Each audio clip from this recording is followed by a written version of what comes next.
I can go no further, sir. My old bones ache.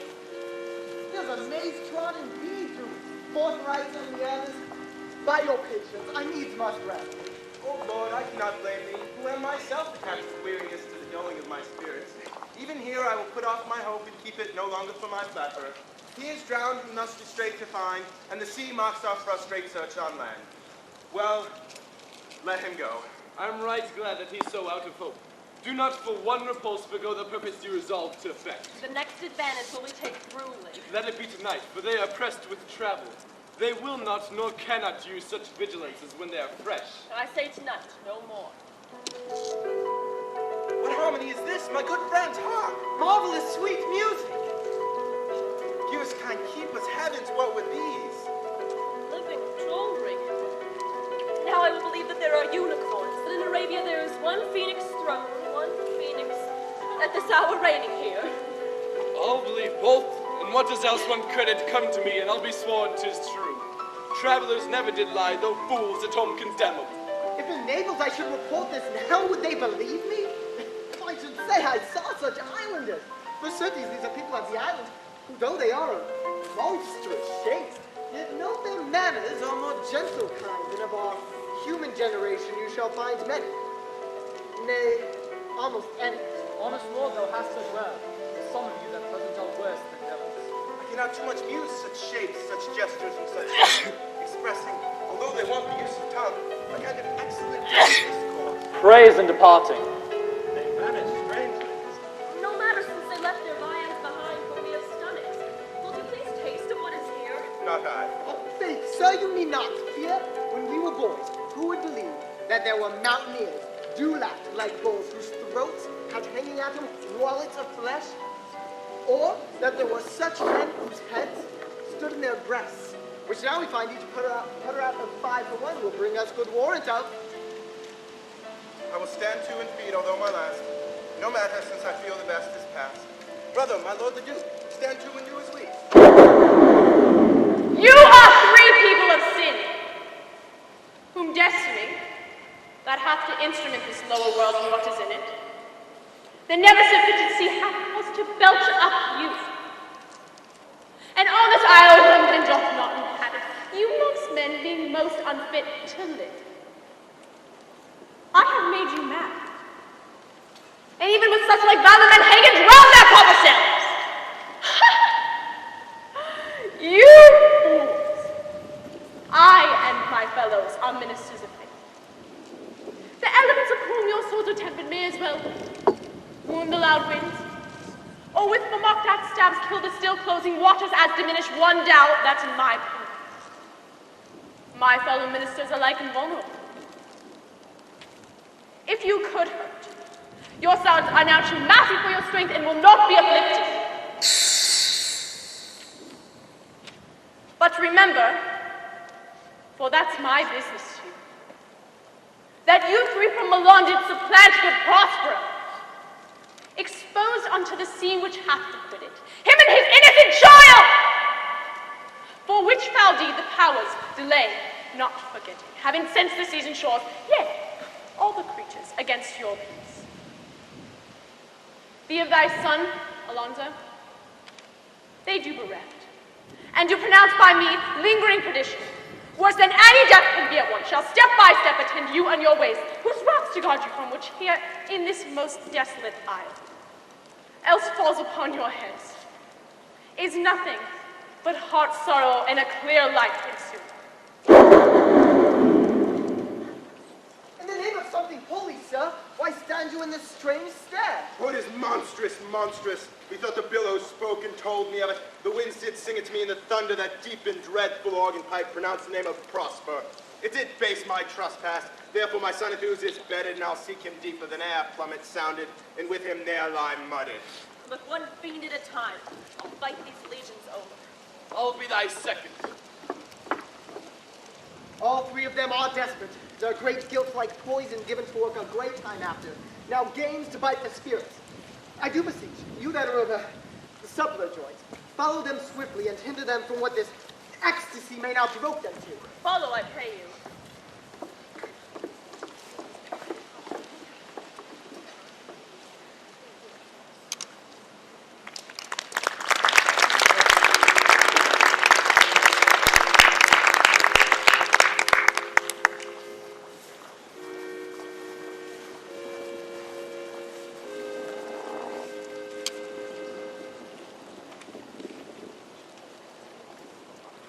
gravely the figure of this harpy hast thou performed, my Ariel, a grace it had devouring. Of my instruction hast thou nothing bated in what thou hadst to say. So with good life and observation strange, my men and ministers their several kinds have done. These mine enemies are all knit up in their distractions. They are now in my power, and in these fits I leave them, while I visit young Ferdinand, whom they suppose is drowned, and his and mine love darling.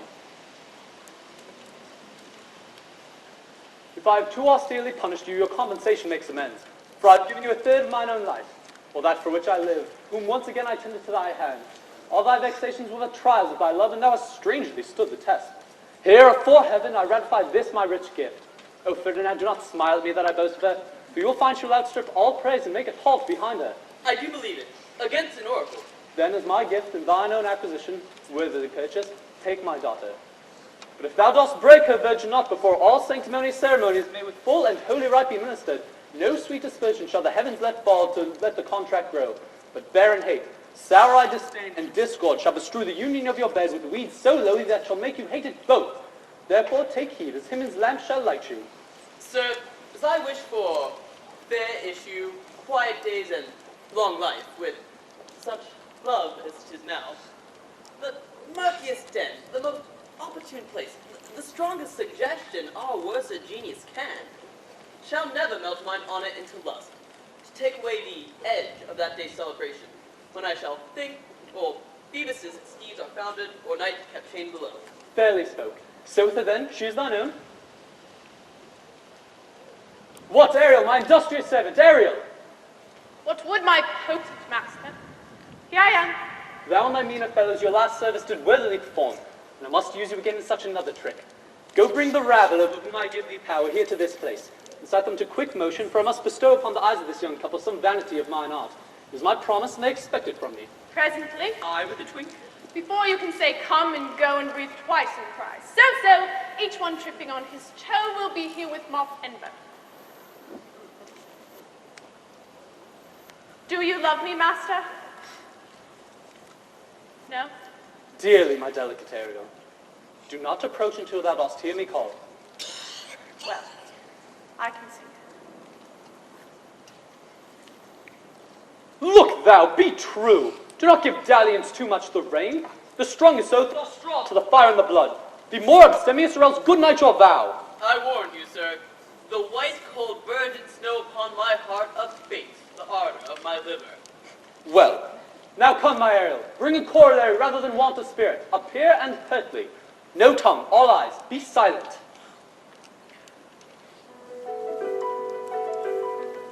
Ceres, most bounteous lady, thy rich leaves of wheat, rye, barley, vetches, oats, peas, thy turfy mountains, lively sheep, and flatly statuous stover and peat, thy banks with pine and quill brims, which sponge in April at thy hesper trims, to make cold nymphs chase crowds, and thy broom girl, whose shadow the dismissed bachelor loves. Be less for thy polk de pinion, and thy sea march, sterile and rocky heart, for thou thyself dost ebb, the queen of the sky, whose watery art and messenger am I. Bid thee leave these, and with her sovereign grace, here on this grass plot, in this very place, to come and sport. Her peacocks fly amain. Approach your Ceres, heard entertain. Hail, many-colored messenger, that never darst disobey the wife of Jupiter, who with thy saffron wings upon my flowers diffusest honey drops, refreshing showers, and with the gem of thy blue dost crown my bosky acre and my untread down, a rich scarf to my proud earth. Why hath thy queen summoned me hither to this short grass green? A contract of true love to celebrate, and some donation freely to estate on the blessed lover. Tell me, heavenly bow, if Venus or her son, as thou dost know, do now attend the queen, since they depart the means this dusky disk my daughter got, her and her blind boy's scandal company I have forsworn. Of her society, be not afraid. I met her deity cutting clouds towards Paphos, and her son, dove John with her. His thus sated of some wanton charm upon this man and maid, whose vows are, that no fed right shall be paid till Hymen's torch be lighted. But in vain, Mars' hot minion is returned again. Her watchman's head has broke his arrows. Swears he will shoot no more, but play with sparrows, and be a boy right out. Highest queen of state, great Juno comes. I know her by her gait. How does my bounteous sisters? Go with me to bless this twain, that they may prosperous be and honored in their issue.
Juno and Ceres whisper seriously. There's something else to do. Hush and be mute, or else our spell is marred. You nymphs called naiads of the windring brooks, with your sedge crowns and ever harmless looks, leave your crisp channels, and on this green land, answer your summons, Juno does command. Come, temperate nymphs, and help to celebrate a contract of true love. Be not too late. You sunburned sicklemen of August weary, come hither from the furrow, and be merry. Make holiday your wry straw hats put on, and these fresh nymphs encounter everyone in country footy.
I had forgot the foul conspiracy of the beast Caliban and his confederates against my life.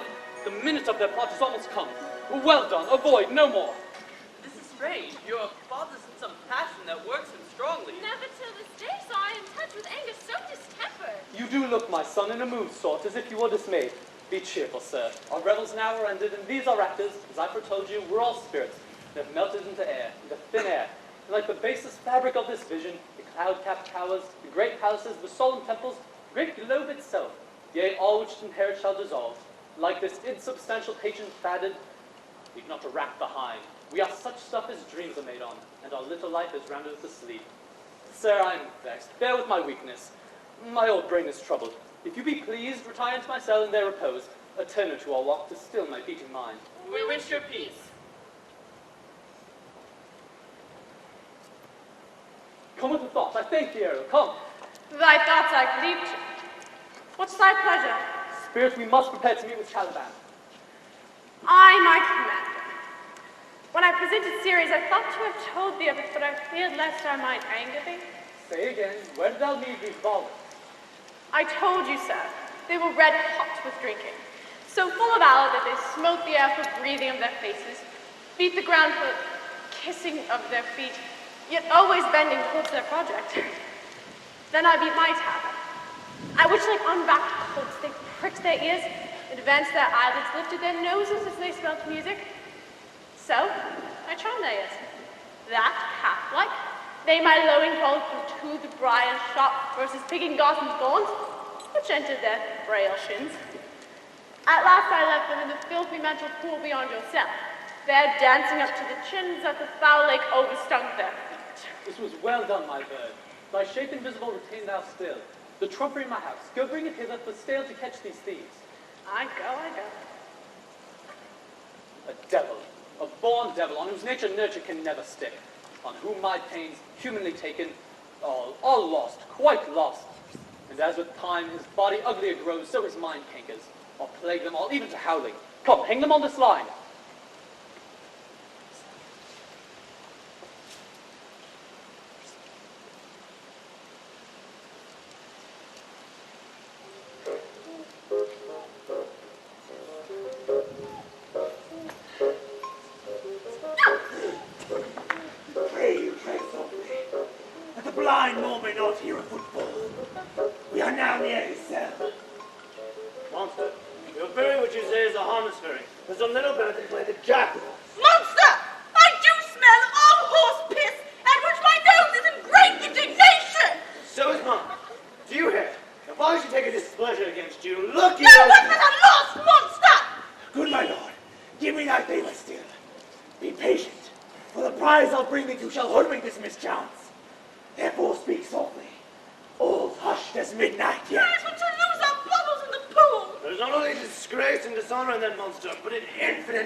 Jerkin. Now the jerkin is under the line. Now, jerkin, you like to lose your hair and prove a ball, jerkin. Do. We steal by light and level, and like your grace. I thank thee for that jest. Here is a garment for it, which shall not go unrewarded while I am king of this country. Steal by line and level is an excellent pattern. There is another garment. Monster! Come! Put some line upon your fingers and away with the rest! I will have none of it. We shall lose our time and all be turned to barnacles, or apes with foreheads bitter slow. Monster, Lay it to your fingers. Help to bear this away with my hogshead of wine, or I'll turn you out of my kingdom. Go to carry this. Oh, and this. Ah, and this. Oh, and this too, right here. Hey, Mountain, hey! Fury, fury! There turns there! Ha, ha! Go charge my goblins that they grind their joints with dry bones, shorten out their sinews with aged cranks, and will pinch for to make them hard of half a mountain. Let them be hooted soundly. At this hour lie my mercy all mine enemies. Shortly shall all my labors end, and thou shalt have the air of freedom. From now does my project gather to a head. My charms crack not, my spirits obey, and time goes upright with this carriage. How's the day? On the 6th hour, at which time, my lord, you said our work should cease. I did say so when first I raised the tempest. Say, my spirit, how fares the king and his followers? Confined together in the same fashion as you gave in charge, just as you left them. All prisoners, sir, in the lime grove with Weatherfend yourself. They cannot budge till your release. The king, his sister, and yours abide all three distracted, brimful of sorrow and dismay, with the remaining mourning over them. But chiefly him that you term, sir, the good old Lord Gonzalo. His tears run down his beard like winter's drops from eaves of reeds. Your charm so strongly works them, that if you now beheld them, your affections would become tender. Dost thou think so, spirit? Mine would, sir, were I human. And mine shall. Hast thou, which art the air, a touch of feeling of their afflictions, and shall not myself, one of their kind, that relish all as sharply passions as they, be kindlier moved than thou art? But with their high wrongs I'm struck to the quick. Yet with my nobler reason, against my fury do I take part.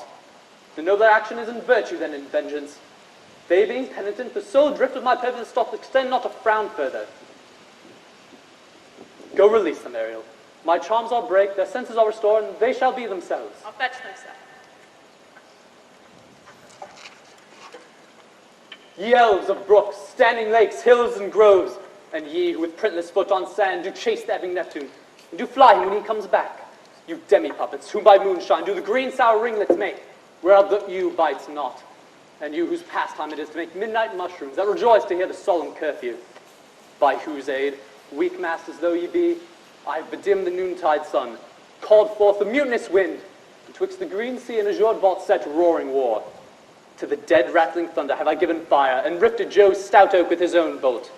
The strong base promontory have I made shake. The strong base promontory I have made shake, and plucked up the pine and cedar by the spurs. When I have required some heavenly music, which even now I do, I'll break my staff, bury it certain fathoms beneath earth, and deeper than it ever plummets sound, I'll drown my book.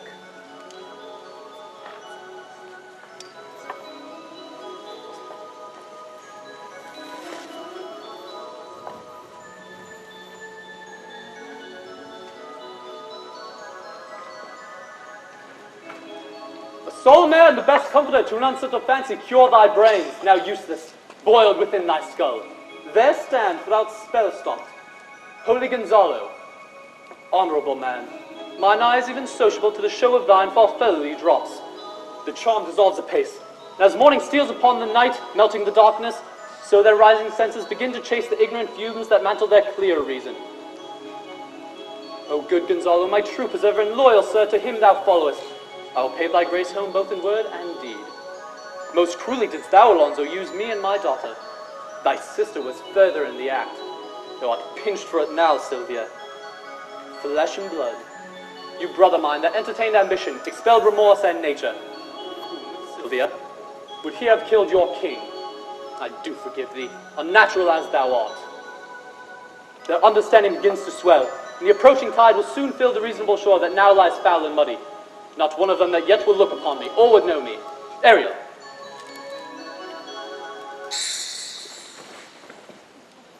Fetch me the hat and rapier in my cell. I will discase myself and me present as I was sometimes Milan.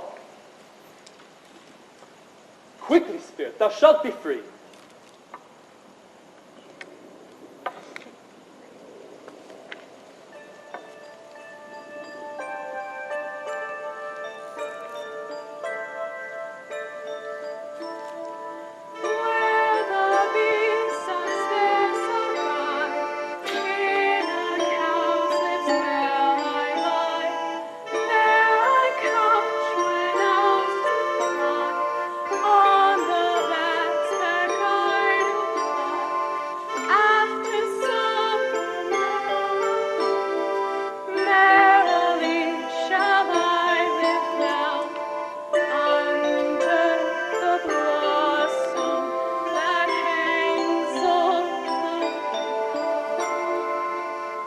Why, that's my spirit.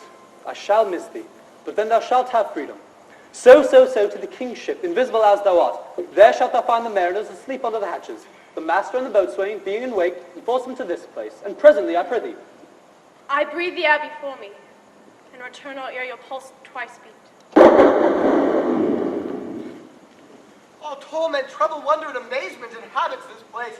Some heavenly power guide us out of this fearful country. Behold, Sir King, the wronged Duke of Milan Prospero. For more assurance that a true prince does now speak to thee, I embrace thy body, and to thee and thy company I bid a hearty welcome.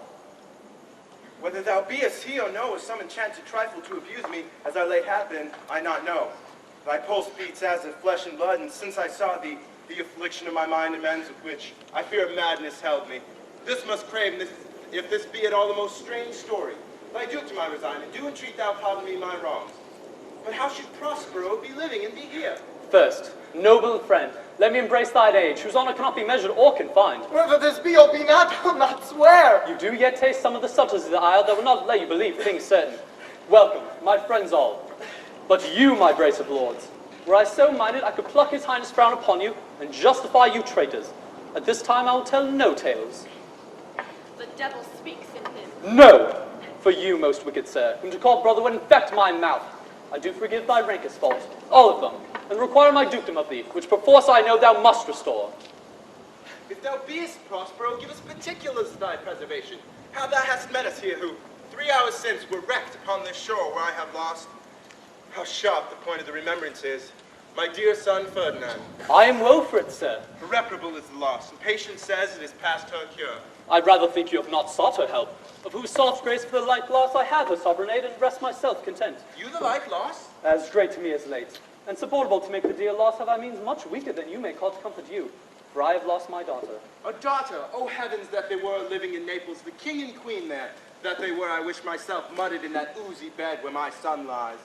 When did you lose your daughter? In this last tempest. I perceive these lords at this encounter do so admire that they devour their reason and scarce think their eyes do offices of truth, their words unnatural breath. But howsoever you have been jostled in your senses, know for certain that I am Prospero, and that very duke which was thrust forth of Milan, who, most strangely, upon this isle where you were racked, was landed to be the lord on it. No more of this, for 'tis a chronicle of day by day, not a relation for a breakfast, nor befitting this first meeting. Welcome, sir. This sells my court. Here I have few attendants, and subjects none abroad. Pray you, look in. My dukedom, since you have given me again, I will requite you with such good a thing, at least bring forth a wonder to content ye, as much as me my dukedom. Sweetheart, you play me false. No, my dearest love, I would not for the world. Yes, for a score of kingdoms you should rankle, and I would call it fair play. If this prove a vision of the island, one dear son shall I twice lose. The most high miracle. Though the seas threaten, they're merciful. I've cursed them without cause. May all the blessings of a glad father compass thee about. Arise and say how thou camest here. Oh, wonder! How many goodly creatures are there here? How beauteous mankind is. Oh, brave new world that hath such people in it. 'Tis new to thee. What is this maid with whom thou wast at play? Your eldest acquaintance cannot be 3 hours. Is she the goddess that hath severed us and brought us hence together? Sir, she is mortal. But by a mortal providence, she's mine. I chose her when I could not ask my father for his advice, nor thought I had one. She is daughter to this famous Duke of Milan, of whom so often I had heard of, but had never seen before, of whom I received a second life, and a second father this lady makes him to me. I am hers. But oh, how oddly it shall sound that I must ask my child forgiveness. There, sir, stop. Let us not burden our remembrances with a heaviness that's gone. I have inly wept, or should have spoken as this. Look down, you gods, and on this couple drop of blessed crown, for it is you that have chalked forth the way which brought us hither. I say amen, Gonzalo. Was Milan thrust from Milan that his issue might become king of Naples? Now rejoice beyond a common joy, and set it down with gold on lasting pillars. In one voyage did Claribel her husband find Tunis, and Ferdinand, her brother, found a wife where he himself was lost. Prospero, his dukedom in a poor isle, and all of us, ourselves, when no person was his own. Give me your hand. Let grief and sorrow still embrace his heart that doth not wish you joy. Be it so, amen. Oh, look, sir, here's more of us. I prophesied of a gallows war on land this boatswain could not drown. Now, blasphemy that sweareth, Grace overboard, not an oaf on shore? Hast thou no mouth by land? What is the news? The best news, sir, is that we have safely found our king and company. The next, our ship, which but 3 glasses since we gave out split, is tight in yarn, bravely rigged as when we first put out to sea. All right! Sir, all this service have I done since I went. My tricksy spirits. These are not natural events. They strengthen from stranger to stranger. Say, how came you hither? If I did think, sir, or were well awake, I'd strive to tell you. We were dead of sleep, and how we know not, all clapped under hatches, where, but even now, with strange and several noises, of roaring, howling, shrieking, jangling chains, and mo diversity of sounds, all horrible, were we awakened, straightway at liberty, where we, in all her trim, firstly beheld our royal, good, and gallant ship, our master capering to eye her. On a trice, so please you, even in a dream were we divided from them and brought moping hither. What's well done? Bravely, my daisies, thou shalt be free. This is a strange amaze as ere men trod, and there is business in this more than nature was ever conduct of. Some oracle must rectify our knowledge. Sir, my liege, not infest your mind with beating on with the strangeness of this business. At pick leisure, which shall be shortly, single I'll resolve you, which to you shall seem probable of every these happened accidents. Till then, be cheerful, and think of each thing well. Come hither, spirit. Set Caliban and his companions free. Untie the spell. How fares my gracious sir? There yet missing of your company some few odd lads who you remember not. Every man shift for all the rest, and let no man take care for himself. For all is but fortune. Courage, you bully monster, courage! Please be true, spy which I wear in my head is a goodly sight. Oh, said it must these be brave spirits indeed. How fine my master is. I am afraid he will chastise me. What things are these, my lord Antonio? Will money buy 'em? Very like. One of them is a plain fish, and no doubt marketable. Mark but the badges of these men, my lords, and say if they be true. This misshapen knave, his mother was a witch, and one so powerful that can control the moon, make flows and ebbs, and deal in her command without her power. These 3 have robbed me, and this dem-devil, for he's a bastard one, had plotted with them to take my life. These 2 fellows you must know and own. This thing of darkness I acknowledge mine. I shall be pinched to death. Is this not Stefano, my drunken butler? He is drunk now. Where had he wine? And Trinculo is reeling ripe. Where should they find this grand liquor that hath gilded him? How camest thou in this pickle? I have been in such a pickle since I saw you last, that I fear me will never out of my bones. I shall not fear fly blowing. Why, how now, Stefano? Oh, touch me not. I'm not Stefano, but a crow. You'd be king of the isle, sirrah. I should have been a sore one then. This is a strange thing as e'er I looked on. He is as disproportioned in his manners as in his shape. Go, sirrah, to my cell. As you seem to have my pardon, trim it handsomely. Aye, that I will. It'll be wise hereafter and seek for grace. What a thrice of a laugh was I, to take this drunkard for a god, and worship this dull fool. Go to, away! Hence and bestow your luggage where you found it. Or stole it, rather. Sir, I invite your highness and your train into my cell. We shall take your rest for this one night, which I'll waste with such discourse as, I not doubt, shall make it go quick away. And in the morn I'll bring you to your ship, and then to Naples, where I hope to see the nuptial of these our dear beloved solemnized. Then I'll retire me to my Milan, where every third thought shall be my grave. I long to hear the story of your life, which must take the ear strangely. I'll deliver all. Promise calm seas, auspicious gales, and sails so expeditious that will catch your fleet far off.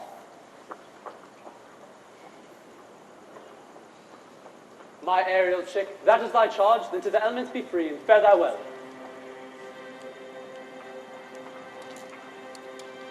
Please you, draw near. All my charms are now withdrawn, and with strength I has mine own, which is most faint. Now 'tis true I must be here confined by you, or sent to Naples. Let me not, since I have my dukedom got, and pardon the deceiver, dwell in this bare island by your spell. But release me from my bands with the help of your good hands. Gentle breath of yours my sails must fill, or else my project fails, which was to please. Now I want spirits to enforce, art to enchant.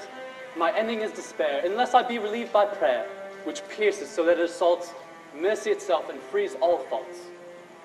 As you from crimes would pardon be, let your indulgence set me free.